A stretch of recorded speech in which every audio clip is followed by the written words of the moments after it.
Hi Sagittarius, thank you for joining me and welcome to my channel. Here's my Nirvana quartz before we begin. I want to talk to you guys about Venus retrograde turning direct over the next couple days. It's the Venus retrograde video, and the important thing about Venus retrograde this year is this time.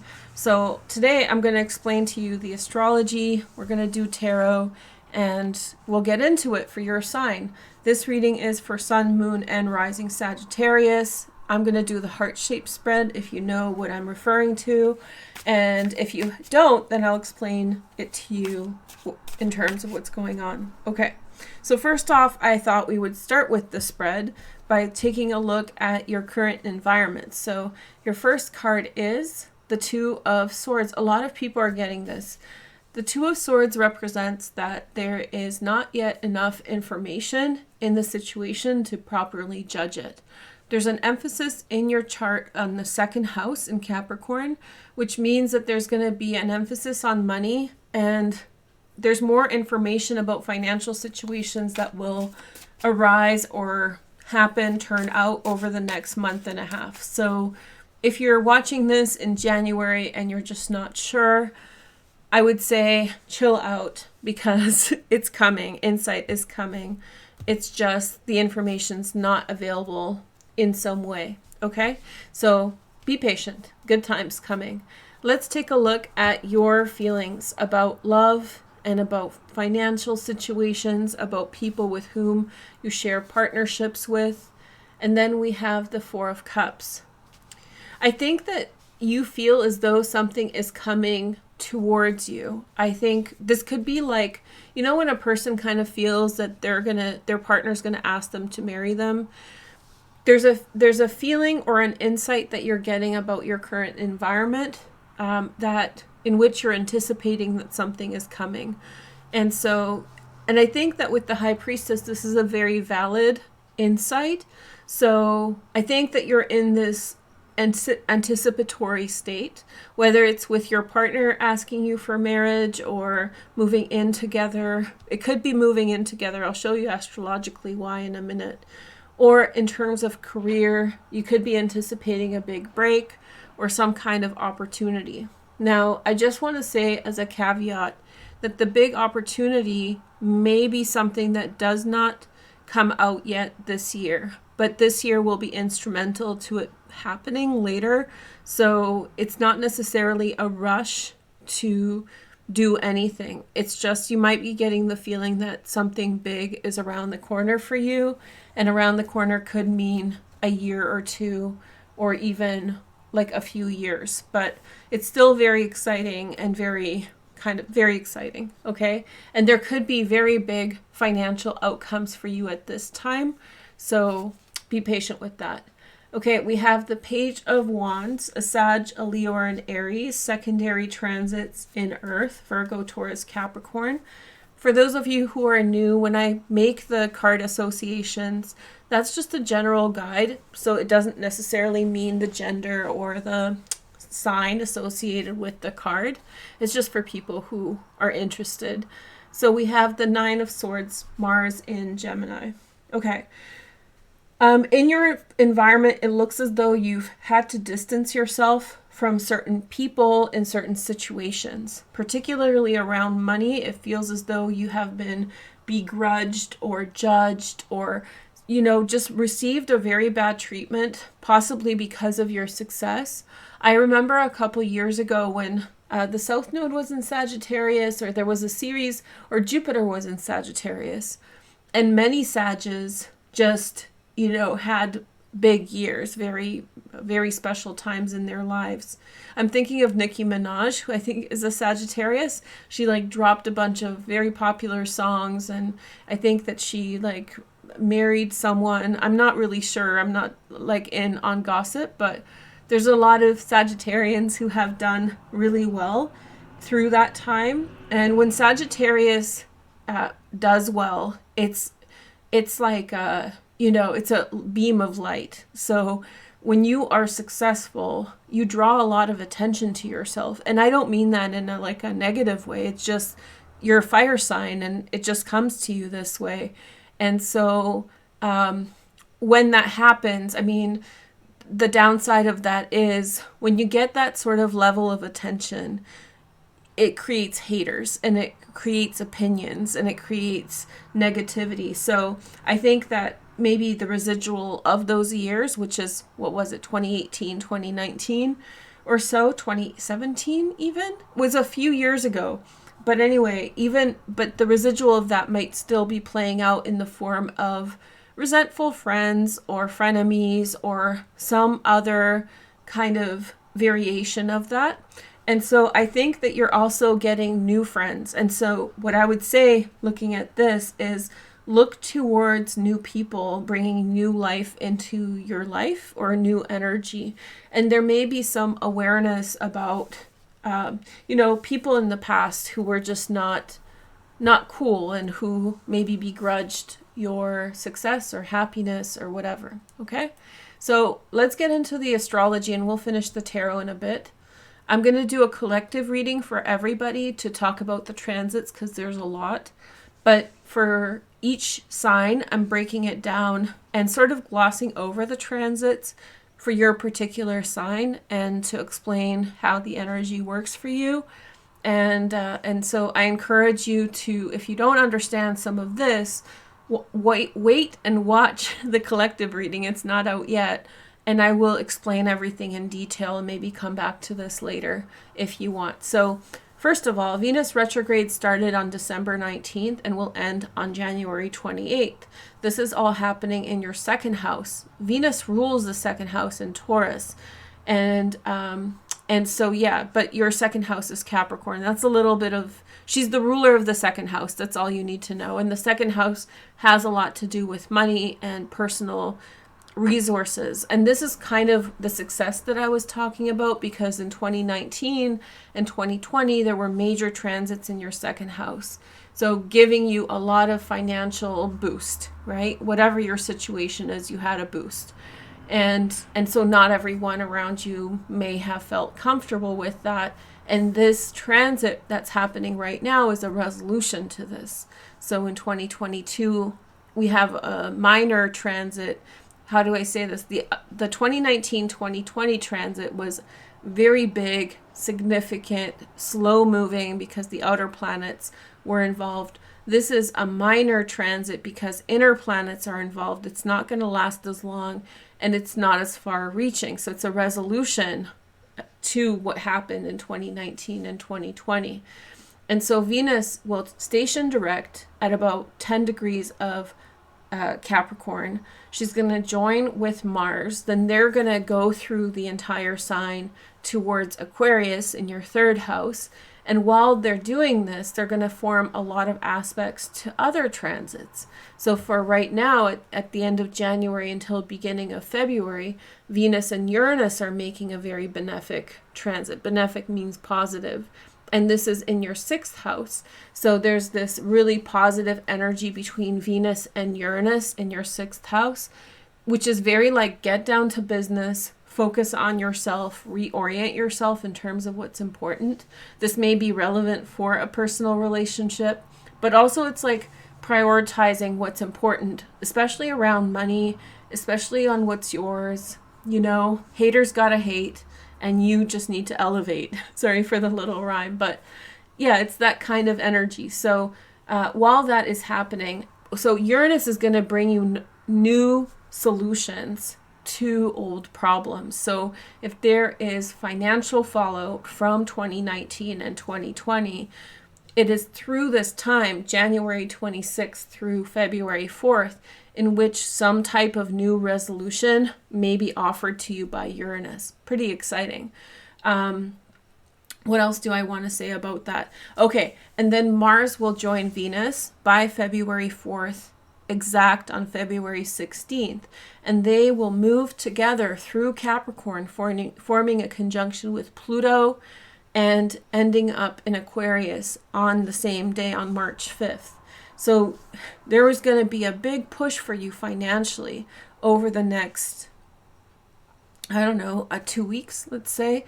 no, excuse me, month and a half. And so there will be a sequence of these transits, which I'll explain in the collective reading, the dates and stuff, so you can watch for it there.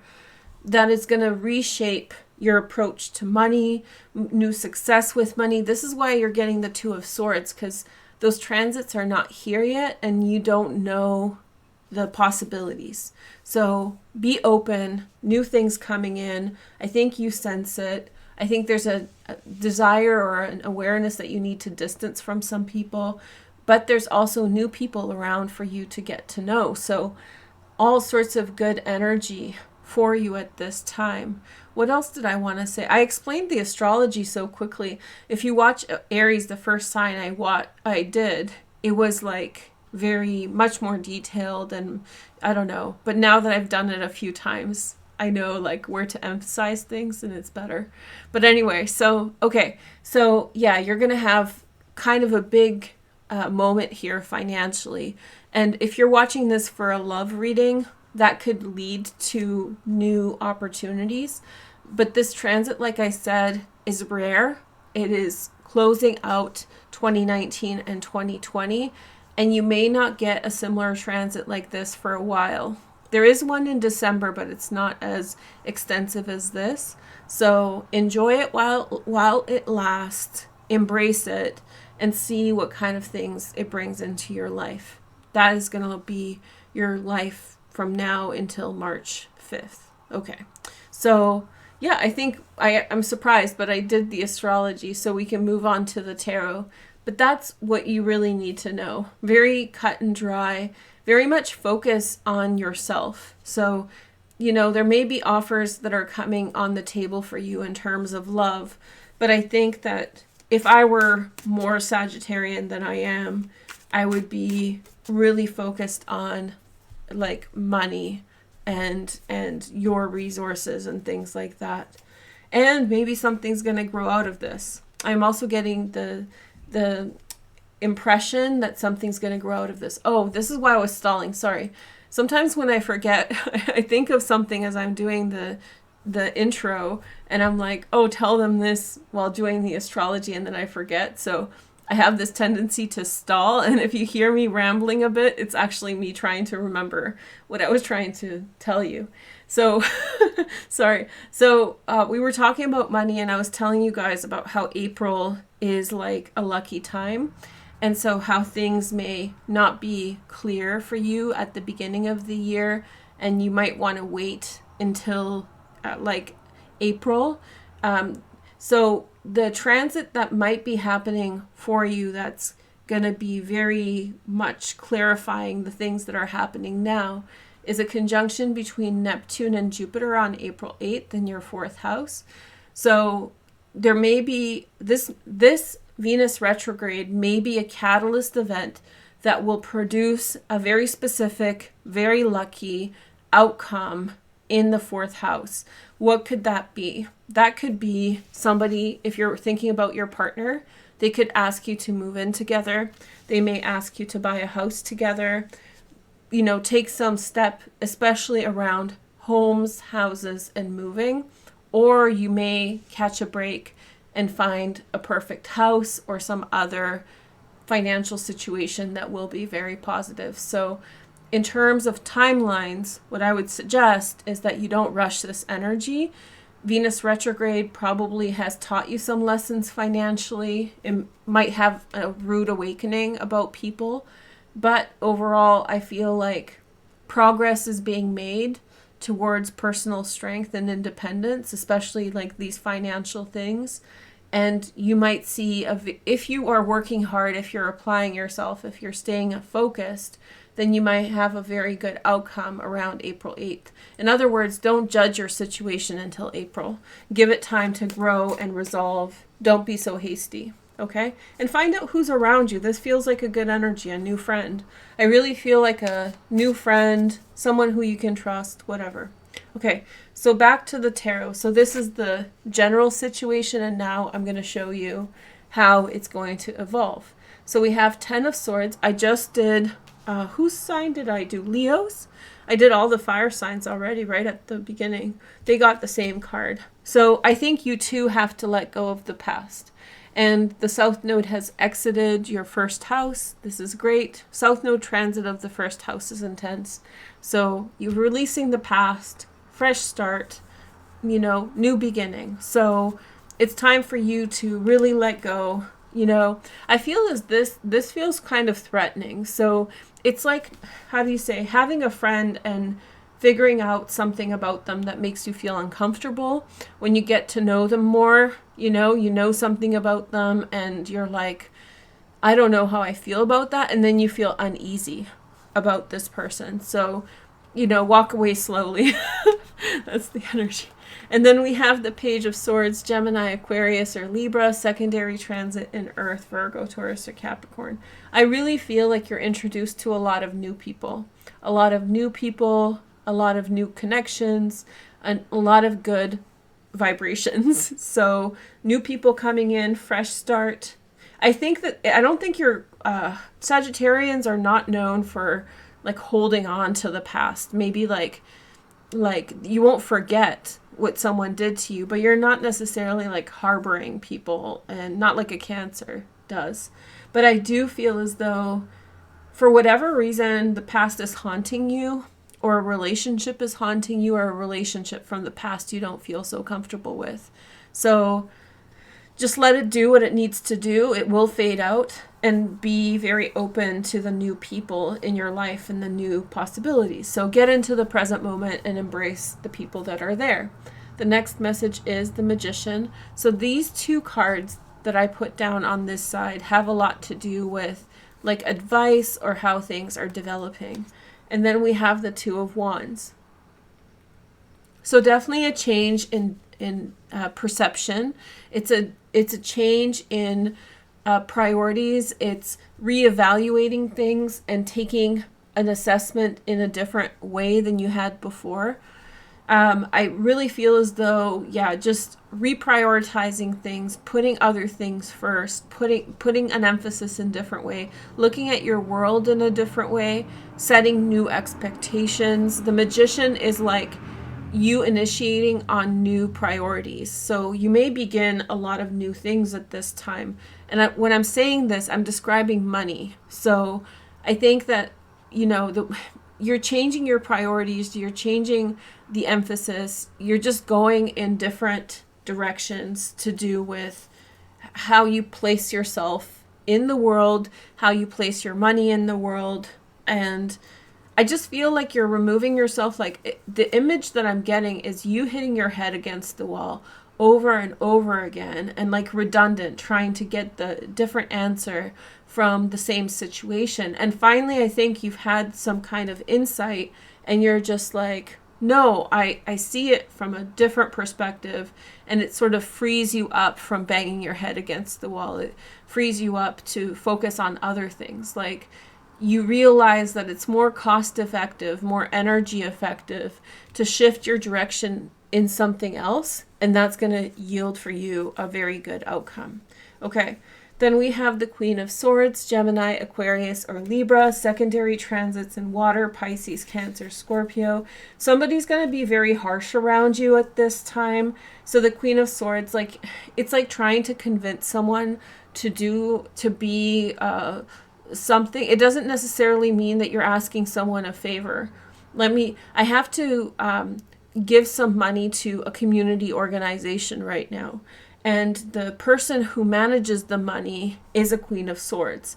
And right from the first time that I spoke with her, she's very defensive. She doesn't know me, I don't know her, but I can already tell it's like that. There's not going to be a conflict or something like that, but every step along the way, there is apprehension, or there's some kind of a resistance that she's portraying, namely times she's available, when to come and how to come, and all these different stipulations. So I feel like you're in a similar situation with this person who is in some way creating all these intricacies for you to get around. So be aware of that. People like this, it's better to just leave them alone. They have their own demons to work through. I don't think it's malicious. I think it's a personality trait. And so someone's in your way, but being nice about it, I think, is effective. And maybe this is a kind of a sign that you need to be more like that with the people who were kind of unkind. So you need to bring up your boundaries, or you need to put up your walls to some of the people in the past who were not so great to you. Oh, there she is, Queen of Pentacles. So she's the one who has a lot of personal boundaries. Queen of Swords is like the naysayer. There's a bunch of different interpretations, but this is what I'm getting from this one. So naysayer, you know, like, I don't think that's a good idea. You can only come from 2 to 3:30. That's in my situation. Like, you have to be here from 2 to 3:30. So just like very narrow in what's acceptable. Queen of Pentacles is maybe the lesson for you to be more discerning. Sagittarian energy, fire energy in general, is very welcoming. And, you know, that's one of the difficulties that all fire signs, struggle with, is personal boundaries, because it's not that you don't have boundaries, it's that you live very freely and openly, but in this world you have to put your boundaries up with certain people or they take advantage. So you were excited, you were making money, you were being successful, and not everybody was so happy for you. And that's a very weird feeling for a fire sign. I have a lot of fire in my chart, and people don't know this about me because I'm like a water, earthy person, but air. But I do have a lot of fire in my chart too. And so like I can really see that energy for you of being uninhibited and open. And that's not the way that everybody works. So yeah, so it's just a reminder. It's not, you didn't do anything wrong. It's just part and parcel of being successful. Ace of Pentacles, new opportunities. I think you're going for a shift. You're going for a shift financially in a new direction. And this first part of the transit really has a lot to do with you using what you have and redirecting it. So redirecting your money, redirecting your time, removing what doesn't work, and shifting to what does. So, it's not the most romantic. Let's apply it to love because it's Venus retrograde. So some of you guys want to know that.